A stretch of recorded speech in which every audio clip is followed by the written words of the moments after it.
Hello செல்லக்குட்டிகளா, எல்லாரும் நல்லா இருக்கீங்கல்ல? எப்பவும் ஹாப்பியாக இருங்க. ஓகே, நம்ம பரமார்த்த குரு கதைகள் பார்த்துட்டு இருந்தோம் இல்லையா? முதல்ல என்ன கதை பார்த்தோம்? பரமார்த்த குருவுக்காக அவரோட 5 சீடர்களும் சேர்ந்து ஊசி வாங்க போயிட்டு கடைசியில் என்ன வாங்கிட்டு வந்தாங்க? ஒரு பெரிய பனை மரத்தை தூக்கிட்டு வந்தாங்க இல்லையா? அந்த மாதிரி இன்னும் பல கூத்துகள் என்ன பண்ணாங்க இந்த பரமார்த்த குருவும் அவங்களோட சீடர்களும் அப்படின்றத பார்ப்போம். சரி, பரமார்த்த குருவுக்கு 5 சீடர்கள் இருந்தாங்க. அவங்களோட பேர் என்னன்னு ஞாபகம் இருக்கா? மட்டி, மடையன், பேதை, மில்லைச்சன், மூர்க்கன். அப்படிதானே? மட்டி, மடையன், பேதை, மில்லைச்சன், மூர்க்கன். இந்த 5 பேர். இப்போ இந்த பரமார்த்த குருவும் இந்த 5 சீடர்களும் ஒரு நாள் ஒரு காட்டு வழியாக போயிட்டு இருந்தாங்களாம். இவங்க எப்போவுமே அப்படிதானே, ஒவ்வொரு ஊராக போவாங்க, அங்கே கிடைக்கிற காணிக்கையை வாங்கி அதன் மூலமாக தங்களோட பசியாரிக்குவாங்க. அப்புறம் ஆசிரமத்துக்கு தேவையான விஷயங்களை வாங்கிக்குவாங்க. இந்த மாதிரி தானே பண்ணுவாங்க. ரொம்ப தூரம் பயணப்பட வேண்டியது இருக்கும் பல சமயங்களில் பரமார்த்த குருவும் அவரோட சீடர்களும். அப்படி தான் ஒரு காட்டு வழியாக போயிட்டு இருக்கும்போது திடீர்னு பரமார்த்த குரு ஐயோ அம்மா அப்படின்னு கத்துறாரு. என்னாச்சு சீடர்களுக்கு? ஐயோ என்னாச்சுன்னு சொல்லிட்டு 5 சீடர்களும் சுற்றி வந்து நின்று பரமார்த்த குருவை பார்க்குறாங்க. அப்போ பரமார்த்த குரு பாவமாக முட்டி மேலே கையை வச்சுட்டு அப்படியே குனிஞ்சு கத்துறாரு வழியில். அப்போது இந்த என்னாச்சு குருவே அப்படின்னு சொல்லிட்டு எல்லோரும் கேட்ட உடனே பரமார்த்த குரு கோவமாக சீடர்களை பார்த்து, டேய், என்னால் நடக்கவே முடியலடா, எவ்வளோ கஷ்டப்பட்டு நடக்கிறேன் தெரியுமா, தினம் தினம் ஒரு குருவை இப்படி நடக்க வச்சு கூட்டிகிட்டு போகிறீங்களே மூடர்களா அப்படின்னு திட்டுறாரு. அப்போது இந்த சீடர்கள்லாம் அப்படியே என்ன பண்ணுறது அப்படின்னு தெரியாமல் அப்படியே முழிச்சிட்டு ஒருத்தர் பார்த்துக்கிறாங்க. இந்த பரமார்த்த குரு புலம்ப ஆரம்பிச்சிட்டாரு. நான் எத்தனை நாளாக ஒரு குதிரை வாங்கணும்னு சொல்லிகிட்டே இருக்கேன், நீங்கள் என்னோடய ஆசையை நிறைவேற்றவே மாட்டேங்கிறீங்க. எங்கேயாவது ஒரு குதிரையை கண்டுபிடிச்சிட்டு வர வேண்டியதானே? இப்போ பாரு, என்னால் சுத்தமாக நடக்க முடியலை, முட்டி வலி தாங்க முடியல, இன்னும் எத்தனை நாள் என்னால் இப்படி நடந்துகிட்டே இருக்க முடியும் அப்படின்னு திட்டுறாரு சீடர்களை. இப்போது சீடர்கள் ரொம்ப வருத்தப்பட்டாங்க. அப்புறம் மெதுவாக அவங்களோட குருவை உட்கார வச்சுட்டு அந்த சீடர்கள் என்ன பண்ணுறாங்க, 5 பேரும் ஓரமாக போய் நின்றுட்டு அவங்களுக்குள்ளே டிஸ்கஸ் பண்ணுறாங்க. அச்சச்சோ, பாவம் குரு கால் வலியில் கஷ்டப்பட்டுட்ருக்காரு, அவருக்கு ஏதாவது பண்ணணும், நம்ம ஏதாவது ஒரு குதிரையை பிடிச்சிட்டு வரணும், குதிரையை காசு கொடுத்து வாங்குறதுனா ரொம்ப கஷ்டமாச்சே அப்படின்னு அவங்களுக்குள்ளேயே பேசிக்கிறாங்க. அப்போது ஒருத்தர் சொல்கிறான், நம்ம எப்படியும் காசெல்லாம் சேர்த்து வச்சு ஒரு குதிரை வாங்கணுன்னா அதுக்கு ரொம்ப நாள் ஆகிடும். அதனால் நம்ம இப்போ காட்டுக்குள்ளே தானே இருக்கோம், காட்டுக்குள்ளே ஏதாவது ஒரு காட்டு குதிரை இருந்தால் கூட பிடிச்சிட்டு வந்துடலாம். பிடிச்சிட்டு வந்து அதை நம்ம ட்ரைனிங் கொடுத்து பழக்கி நம்ம யூஸ்க்கு வச்சுக்கலாம் அப்படின்னு ஒருத்தன் சொல்கிறான். உடனே எல்லாருக்கும் அந்த ஐடியா பிடிச்சிருந்தது. சரி, அது வேணால் பண்ணலாம். இப்போது பரமார்த்த குரு கொஞ்சம் தூங்கட்டும், நம்ம விடியறதுக்குள்ளே எப்படியாவது ஒரு காட்டு குதிரை பிடிச்சிட்டு வந்துடலான்னு சொல்லிட்டு அந்த நிலா வெளிச்சத்தில் இந்த 5 பேரும் அப்படியே ஆளுக்கு ஒரு பக்கமாக போகிறாங்க. போய் தேடுறாங்க எங்கேயாவது குதிரை இருக்கா அப்படின்னு. அப்போது அப்படி தேடிட்டு போன பேதை அவனுக்கு ரொம்ப தாகம் எடுத்தது அப்படின்னு பக்கத்தில் இருந்த ஒரு ஏரியில் தண்ணி குடிக்கிறதுக்காக போய் அப்படியே குனிஞ்சு தண்ணி எடுக்க போகிறான். அப்போது தண்ணியில் குதிரையோட முகம் தெரியுது. தெரிஞ்ச உடனே ஃபஸ்ட்டு அப்படின்னு பார்த்துட்டு அதுக்கப்புறம் அவனுக்கு உள்ள ஒரு பயங்கர சந்தோஷம். நான் குதிரையை கண்டுபிடிச்சிட்டேன் அப்படின்னு இந்த மனசுக்குள்ளே அப்படியே குதிச்சுக்கிறான். அப்புறம் அப்படியே சரி, இது உடனே போய் மற்ற 4 பேர்கிட்ட சொல்லி 4 பேரையும் கூட்டிகிட்டு வரணும், நம்ம சத்தம் போட்டுறக்கூடாது, சத்தம் போட்டால் ஒரு வேளை தண்ணியில் தெரிகிற இந்த குதிரை தண்ணிக்குள்ளே போயிடுறதுக்கு வாய்ப்பு இருக்குது அப்படின்னு நினச்சிட்டு பேதை என்ன பண்ணுறான், மற்ற 4 பேரை கூப்பிட போகிறான். இப்போ புரியுதா உங்களுக்கு? தண்ணிக்குள்ளே எப்படி குதிரை இருக்கும்? தண்ணிக்குள்ளெல்லாம் குதிரைலாம் விழலை. என்ன ஆச்சுன்னா, அந்த ஏரிக்கு பக்கத்தில் ஒரு சின்ன மலை, சின்னதாக ஒரு மலை கூட கிடையாது, ஒரு குன்று, சரியா? அது மேலே நின்றுட்டு அது மேலே இருக்க புல்லை ஒரு குதிரை மேய்ஞ்சிட்டு நின்றுட்டுருக்கு.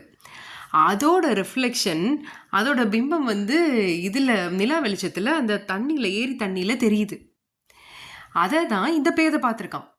பேதை பார்த்துட்டு என்ன பண்ணுறான், தண்ணிக்குள்ளே தான் குதிரை இருக்குது அப்படின்னு நினச்சிட்டு சரி, தண்ணிக்குள்ளே இருக்க குதிரையை எப்படியாவது தப்பிச்சு போகிறதுக்குள்ளே பிடிச்சிடணும்னு சொல்லிட்டு வேகமாக ஓடி போய் மற்ற 4 பேரை கூப்பிடுறதுக்கு போகிறான். மற்ற 4 பேர்கிட்டையும் விஷயத்தை சொல்லி, இந்த மாதிரி நான் பார்த்துட்டேன், குதிரையை பார்த்துட்டேன், நீங்கள் 4 பேர் வந்தீங்கன்னா நம்ம 5 பேராக சேர்ந்து அந்த குதிரையை பிடிச்சி இழுத்துட்டு வந்துடலாம் அப்படின்னு கூட்டிகிட்டு போகிறான். மற்ற 4 பேருக்கு ரொம்ப சந்தோஷம். அப்போ சொல்லிடுறான், குதிரை வந்து தண்ணிக்குள்ளே இருக்குப்பா, நம்ம எப்படியாவது ஐடியா பண்ணி பிடிச்சிடணும் அப்படின்னு சொல்லிட்டு கூட்டிகிட்டு போகிறோம். சரின்னு வந்து பார்க்குறாங்க, எல்லாரும் எட்டி பார்க்குறாங்க. பார்த்தா உள்ள குதிரை புல்லு மேய்ஞ்சிட்ருக்கு. அந்த குதிரை அதே குன்றில் அதே குட்டி மலையில் தான் நின்று புல்லை மேய்ஞ்சிட்ருக்கு. அதை தான் இந்த 5 பேரும் பார்க்குறாங்க.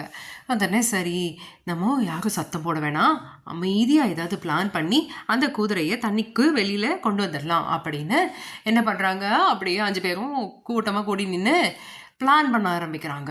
ஒவ்வொருத்தரும் ஒவ்வொரு விதமாக யோசிக்கிறாங்க. அப்படி யோசிச்சு கடைசியில் ஒருத்தரை சொல்ல ஆரம்பிக்கிறாங்க. ஃபஸ்ட்டு மூடன் என்ன சொல்கிறான்னா, குதிரைக்கு கொள்ளுன்னா ரொம்ப பிடிக்கும். இந்த கொள்ளு இருக்குல்ல, ஹார்ஸ் கிராம்னு சொல்லுவாங்க இங்கிலீஷில்.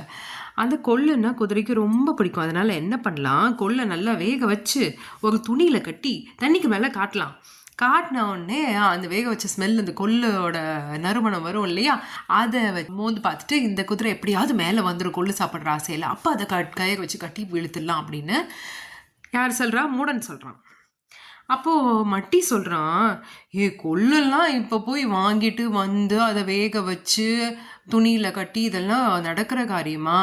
அதுக்குள்ளே இந்த குதிரை எங்கேயாவது ஓடி போயிடுச்சுன்னா என்ன பண்ணுறது, இல்லை தண்ணிக்குள்ளே போயிடுச்சுன்னா என்ன பண்ணுறது?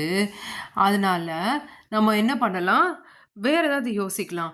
புல்லை பிடுங்கி அதை வேணால் தண்ணிக்கு மேலே காமிக்கலாம், அந்த புல்லை சாப்பிட்றதுக்காக இந்த குதிரை மேலே வரணும் அப்படின்னு மட்டி சொல்கிறோம். அப்போது சரி அப்படி என்ன பண்ணலாமான்னு யோசிச்சுட்டு இருக்கும்போதே மூர்க்கன் என்ன சொல்கிறான்னா, அதெல்லாம் நடக்காதுப்பா, ஏன் திட்டம் என்னென்னா, நம்ம வந்து 5 பேரும் குதிரை மாதிரியே கணப்போம். நம்ம குதிரை மாதிரியே கணிச்சிட்டோம் அப்படின்னா, சரி நம்ம குதிரை கூட்டம் வெளியில் இருக்குது அப்படின்னு நினச்சிட்டு இந்த குதிரை தாவி குதிச்சுட்டு ஓடி வரும் அப்படின்னு மூர்க்கன் சொல்கிறோம். அப்புறம் கடைசியாக மூடன் என்ன சொன்னான்னா, நான் சொல்கிறத கேளுங்க, நம்ம வந்து ஒரு பெண் குதிரையை வந்து கரையில் நிற்க வச்சு கணிக்க வச்சோன்னா இந்த குதிரை ஓடி வந்துடும் அப்படின்ற ரொம்ப புத்திசாலி மாதிரி இந்த மூடன். அப்போ மட்டி சொல்கிறான், சரி பெண் குதிரையை கூட்டிகிட்டு வந்து கணக்க வச்சா இந்த குதிரை வெளியில் வரும்னு சொல்கிற, ஆனால் உள்ளே இருக்கிறது ஆண் குதிரை தான் உனக்கு எப்படி தெரியும்?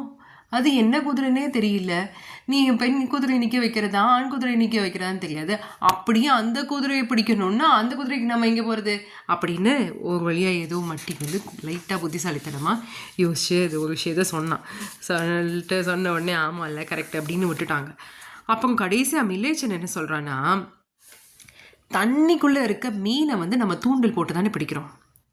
இப்போ இந்த குதிரை தண்ணிக்குள்ளே தானே இருக்குது, அதையும் தூண்டில் போட்டு பிடிக்க வேண்டியது தானே, நீங்கள் எதுக்கு அப்படி யோசிக்க மாட்டேங்கிறீங்க அப்படின்னு மில்லேச்சன் என்ன பண்ணுறான், நம்ம தூண்டிலை ரெடி பண்ணி தூண்டில் போட்டு இந்த குதிரையை பிடிச்சிடலாம் அப்படின்னு என்ன பண்ணுறான் சொல்கிறான். சொன்ன உடனே எல்லாரும் அருமையான திட்டம், சூப்பர், இதுதான் வந்து சரியான முடிவு அப்படின்னு சொல்லிட்டு என்ன பண்ணுறாங்க, அதை எக்ஸிக்யூட் பண்ணலாம் அப்படின்னு எல்லோரும் தூண்டில் ரெடி பண்ணுறாங்க. தூண்டிலுக்கு ஒரு பெரிய இரும்பு கம்பியை எடுத்து வளைச்சி தூண்டில் மாதிரி ரெடி பண்ணிவிட்டு ஒரு குச்சியில் கயிறெல்லாம் கட்டி விட்டு எல்லாம் பண்ணி ரெடி பண்ணிட்டாங்க. அப்புறம் அந்த மீனுக்கு என்ன போடுவாங்க, மீனை வந்து தூண்டில் போட்டு பிடிக்கும்போது அந்த தூண்டில் முள்ளில் என்ன போடுவாங்க, சின்ன புழுவோ ஏதோ மீன் சாப்பிட்ற மாதிரி ஐட்டத்தை வைப்பாங்க இல்லையா, அந்த மாதிரி இப்போ குதிரை சாப்பிட்ற மாதிரி ஏதாவது வைக்கணும்ல, அதனால் என்ன பண்ணுறாங்க, புல் எடுத்து கட்டி அந்த தூண்டிலில் தொங்க விட்டுறாங்க. தொங்க விட்டுட்டு இதை இந்த தூண்டில் உள்ளே போடுறாங்க, தண்ணிக்குள்ளே போடுறாங்க.